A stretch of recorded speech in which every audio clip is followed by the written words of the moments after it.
Hello students, I am doctor Vinod Kamle. मेरे last video में मैंने आप लोगों को डिबेंचर्स क्या होते हैं और डिबेंचर के फीचर्स के बारे में बताया था। अभी हम लोग देखेंगे कौन से टाइप के डिबेंचर्स होते हैं। So total there are 8 types of debenture, जिनको 4 बेसिस पे डिवाइड किया गया है। पहला है on the basis of security, जिसमें सिक्योर डिबेंचर और अनसिक्योर डिबेंचर्स होते हैं। On the basis of transferability, उसमें रजिस्टर्ड और बियरर डिबेंचर्स होते हैं। On the basis of repayment, जिसमें रिडीमेबल और इरिडीमेबल डिवेंचर्स होते हैं। On the basis of conversion, जिसमें convertible and non convertible debentures होते हैं। अगर आपने मेरे प्रेफरेंस शेयर के टाइप्स का वीडियो देखा होगा तो आपको पता होगा कि ये जो 4 टाइप्स ऑफ डिवेंचर है वो सेम तुम्हारे प्रेफरेंस शेयर के जैसे ही है। तो जब हम लोग एक्सप्लेनेशन देखेंगे तो वहां पे आपको पता चलेगा। सो हम लोग अभी स्टार्ट करते हैं वन बाय वन। सबसे पहले हम लोग देखेंगे on the basis of security, जिसमें सबसे पहले सिक्योर्ड डिवेंचर। ना व्हाट इज सिक्योर्ड डिवेंचर, कि ये जो डिवेंचर्स होते हैं यहाँ पे कंपनी क्या करती है, अपनी प्रॉपर्टी को चार्ज करती है। चार्ज मतलब क्या होता है कि मॉर्गेज रखती है या गिरवी रखती है एज अ सिक्योरिटी। और डिवेंचर होल्डर से कंपनी लोन लेती है। जैसे मैंने आप लोगों को बोला था, डिवेंचर एक तरीके का लोन होता है जो कंपनी पब्लिक से लेती है। और कभी भी आप किसी से लोन लेते हैं तो आप लोगों को एज अ सिक्योरिटी किसी न किसी प्रॉपर्टी को मॉर्गेज करना पड़ता है। वैसे यहाँ पे कंपनी क्या करती है, कंपनी के प्रॉपर्टी के अगेंस्ट लोन लिया जाता है, प्रॉपर्टी को एज अ सिक्योरिटी मॉर्गेज किया जाता है और लोन लिया जाता है, तो उसको सिक्योर्ड डिबेंचर बोला जाता है। यहाँ पे प्रॉपर्टी कोई पर्टिकुलर असेट हो सकता है, जैसे कोई बिल्डिंग, कोई फर्नीचर, ऐसे एक पर्टिकुलर असेट जो होता है उसको गिरवी रखा जाता है या एज अ सिक्योरिटी रखा जाता है, और उसके अगेंस्ट क्या किया जाता है, लोन लिया जाता है पब्लिक से। या फिर कोई जनरल असेट हो सकता है। जनरल असेट मतलब कोई स्पेसिफिक असेट नहीं है, कोई भी असेट को क्या कर सकते हैं, कंपनी एज अ सिक्योरिटी रख सकती है। यहाँ पे अभी सिक्योरिटी के तौर पे कंपनी की प्रॉपर्टी रखना क्यों जरूरी है, कि इनकेस अगर सपोज कंपनी ने ये डिवेंचर होल्डर्स जो इनके कैपिटल या फिर उनका जो इंटरेस्ट है वो टाइम पे नहीं किया, तो ये डिवेंचर होल्डर्स क्या कर सकते हैं, कंपनी के वो असेट जो है जिनको एज अ सिक्योरिटी रखा गया है उनके पास, उसको बेच के अपना पैसा रिकवर कर सकते हैं। सो यहाँ पे क्या होता है कि ट्रस्ट डीड के अंदर क्लियरली लिखा रहता है कि ये जो सिक्योर डिबेंचर्स है, कौन से जो कंपनी के असेट्स इसको सिक्योरिटी रख के ये डिबेंचर इशू किए हैं, वो सब ट्रस्ट डीड के अंदर लिखा रहता है। अभी ट्रस्ट डीड क्या होता है वो भी मैंने आप लोगों को फीचर के अंदर बताया था। सो सिंपल सा आपको यहाँ पे ये लाइन याद रखना है जो मैंने रेड पे हाईलाइट किया है, कि the property of the company may be charge as a security for loan. Charge मतलब क्या, कि उसको गिरवी रखा जाता है या उसको मॉर्गेज रखा जाता है एज अ सिक्योरिटी, और लोन लिया जाता है पब्लिक से।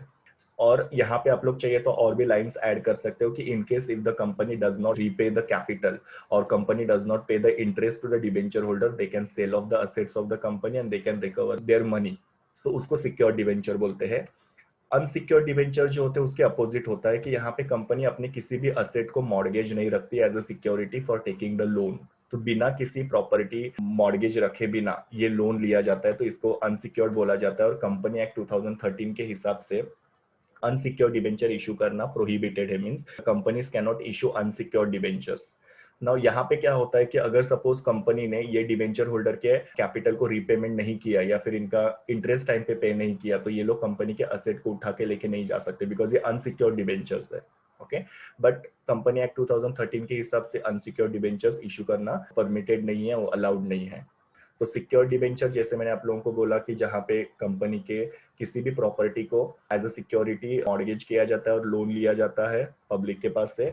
और अनसिक्योर डिबेंचर में किसी भी प्रॉपर्टी को मॉर्गेज नहीं रखा जाता as a security for taking the loan from the public. फिर दूसरा है on the basis of transferability. Now transferability में सबसे पहले है रजिस्टर्ड डिबेंचर।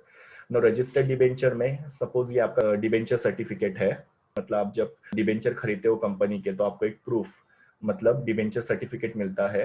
वो डिबेंचर सर्टिफिकेट में जो डिबेंचर होल्डर है उसका नाम रिकॉर्डेड रहता है, मतलब वो सर्टिफिकेट के ऊपर उसका नाम लिखा रहता है।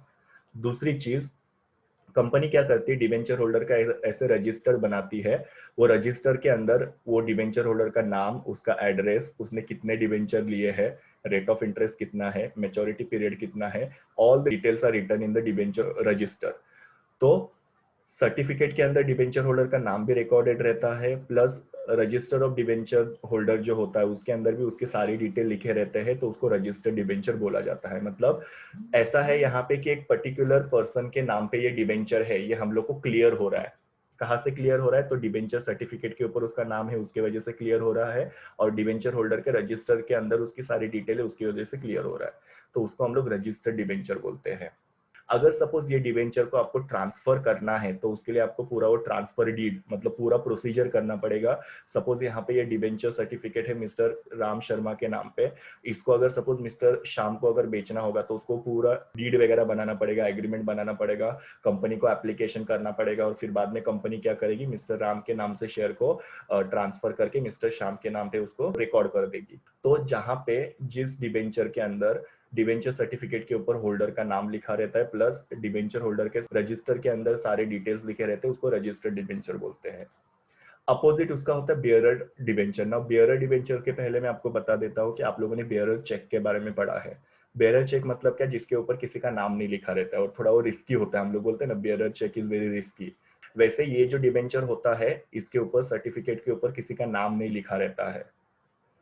प्लस यहाँ पे क्या होता है कि जो रजिस्टर ऑफ डिवेंचर होल्डर होता है उसके अंदर भी उसके कुछ डिटेल्स नहीं लिखे रहते कि उसका नाम क्या है, एड्रेस क्या है, कितने डिवेंचर लिए वगैरह, वो कुछ नहीं लिखा रहता है, तो उसको हम लोग बेयरर डिवेंचर्स बोलते हैं। नाउ ये डिवेंचर को अगर आपको किसी को ट्रांसफर करना है या बेचना है तो मेयर हैंड डिलीवरी से कर सकते हो ना। मेयर हैंड डिलीवरी मतलब कि आपको कोई भी प्रोसीजर करने की जरूरत नहीं है, वो सर्टिफिकेट आप उठा के किसी को दे सकते हो और वो उससे आप पैसा ले सकते हो और वो क्या हो जाएगा, जिसको आपने दे दिया वो सर्टिफिकेट वो उसका मालिक हो गया। ओके, तो यहाँ पे अगेन ये थोड़ा रिस्की भी हो सकता है कि अगर मिसप्लेस हो गया और किसी को मिल गया तो उसमें प्रॉब्लम हो सकता है। तो इसको ट्रांसफर करना इजी होता है but it can be risky also at a time.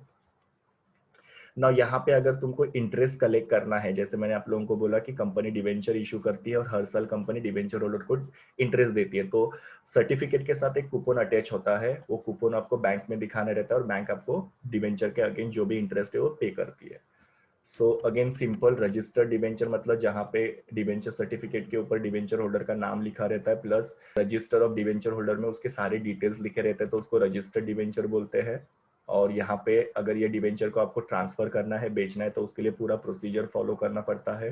Bearer debenture के अंदर सर्टिफिकेट के ऊपर वो डिवेंचर होल्डर का नाम नहीं रहता है, प्लस उनका जो डिवेंचर होल्डर का रजिस्टर रहता है उसके अंदर भी उसका कोई भी एंट्री रहता नहीं है। इसको आप मेयर हैंड डिलीवरी से ट्रांसफर कर सकते हैं और इंटरेस्ट पेमेंट जो होता है वो एक कूपन अटैच होता है सर्टिफिकेट के साथ, उसके ऊपर कंपनी पे करती है। नाउ नेक्स्ट है on the basis of repayment. Now repayment में सबसे पहले रिडीमेबल डिबेंचर, जैसे आपने रिडीमेबल प्रेफरेंस शेयर के बारे में पढ़ा था सेम वैसा ही यहाँ पे है।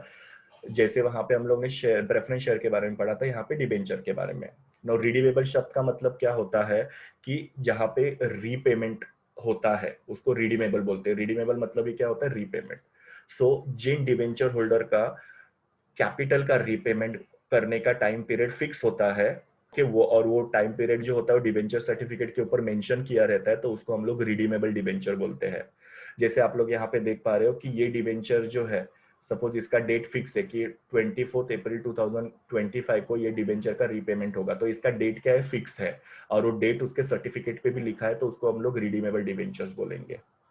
सो यहाँ पे कंपनी क्या करती है, पूरा का पूरा अमाउंट जो होता है वो मेच्योरिटी पीरियड पे कर सकती है, कंपनी इंस्टॉलमेंट में भी पे कर सकती है, मतलब हर साल थोड़ा थोड़ा करके कंपनी कैपिटल रीपे कर सकती है, बट मेच्योरिटी पे वो पूरा का पूरा उसका रीपेमेंट कंप्लीट हो जाता है, वो आपको याद रखना है। और उसके बारे में ट्रस्ट डीड के अंदर भी क्लियरली लिखा रहता है कि इनको इनके पैसे कब मिलेंगे। सो जहाँ पे रीपेमेंट ऑफ कैपिटल जो होता है डिबेंचर का वो टाइम पे होता है, उसका डेट फिक्स होता है, तो उसको रिडीमेबल डिबेंचर बोलते हैं।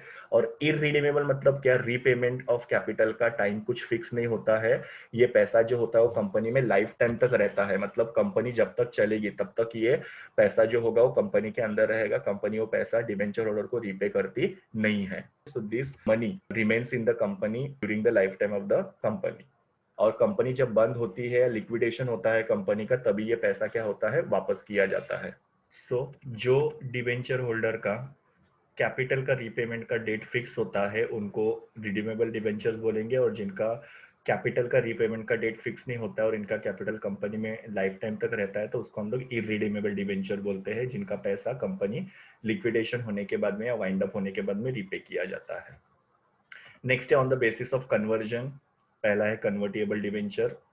नाउ जिस डिबेंचर को कुछ सालों के बाद में या कुछ टाइम पीरियड के बाद में इक्विटी शेयर में कन्वर्ट किया जाता है उसको कन्वर्टिएबल डिबेंचर्स बोलते हैं।